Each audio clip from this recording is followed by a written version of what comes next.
अभी हम दिल्ली में हैं और दिल्ली में आप जानते हैं कि गीग वर्कर्स जो है बड़ी संख्या में यहाँ पर, दिल्ली एक देश की राजधानी है और सबसे ज़्यादा गीग वर्कर्स यहाँ काम करते हैं, चाहे जोमेटो हो, स्विगी में हो, रैपिडो में हो, ओला में हो, उबर में हो, और तमाम तरह के जितने भी वर्कर्स हैं, गीग वर्कर्स, वो यहाँ पर बहुत ज़्यादा तादाद में है।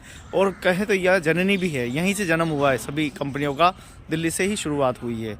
हमारे बीच में एक आयरन लेडी है जिनका नाम सीमा जी है, और सीमा जी हमें बताएंगे कि किस प्रकार से आंदोलन को खड़ा किया, आज आंदोलन किस स्तर पर पहुंचा है, और ये जो रेडर जितने भी हैं जो काम करते हैं उन रेडरों को क्या क्या समस्याएं आती है, वो अपना घर कैसे चलाते हैं, क्योंकि मुझे नहीं लगता है कि उनकी रोटी भी पकती होगी जिस काम में।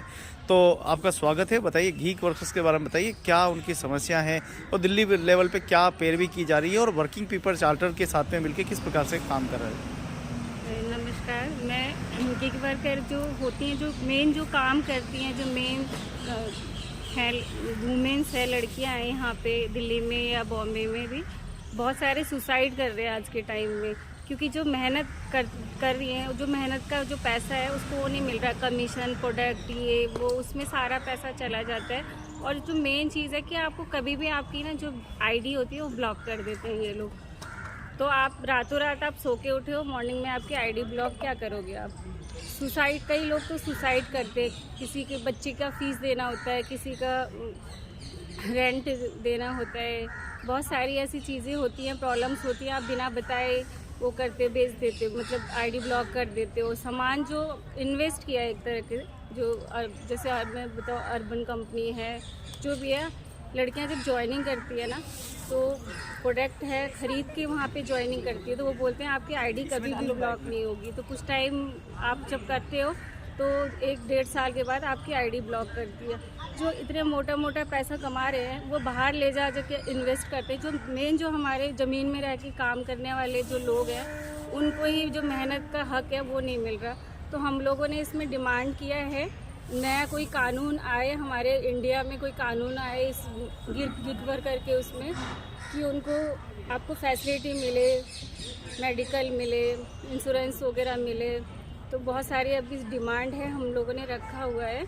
अभी हमारा केस फाइल होने वाला है, उसके बाद देखते हैं, हमने कानून के लिए बात कर रखी है। अभी तक किस तरह के आपने आंदोलन किए हैं और कब कब किए हैं और क्या सफलताएं उनमें मिली है?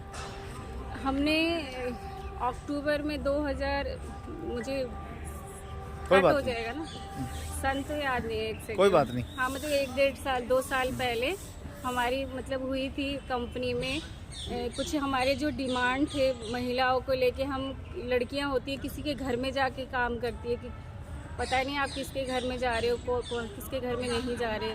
जो कमीशन होता है, कमीशन ज़्यादा आप लेते हो, प्रोडक्ट आपसे ही मंगाना है, आप अपनी मर्जी, जो लोकेशन आपको बोला जाता है उससे ज़्यादा की दूरी का आप काम देते हो।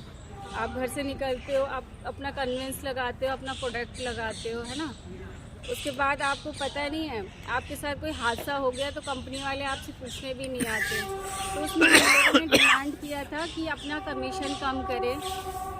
उसके बाद ये जो है महिलाओं का हेल्थ इंश्योरेंस का करे, पीएफ कटे, ये है। अभी तक तो कुछ हुआ नहीं, तो हम इसलिए लीगली जाके लीगल इसमें कर रहे हैं कोर्ट में। तो कहते हैं मरता क्या नहीं करता, अभी गीग वर्कर्स की हालत क्या है? गिग वर्कर का हालत ऐसा है कि जैसे कि एक मजदूर है ना, उनकी भी थोड़ी बेटर हालत होगी। गिग वर्कर का बहुत ही, क्योंकि लॉ नहीं है, कानून नहीं है, तो कंपनियां बहुत मनमर्जी करती है। अभी बद से बदतर हालत है गिग वर्कर का, चाहे आप किसी भी उसमें ले लो, बहुत बुरा हाल है। आप किसके पास जाओगे अपनी प्रॉब्लम बताने, किसके पास जाओगे? कोई है ही नहीं, कौन सुनेगा? ना गवर्नमेंट सुन रही है, ना आप कोई लॉ है जो आप लीगली केस वो कर सकते हो। तो हम लोगों ने इसलिए केस फाइल किया।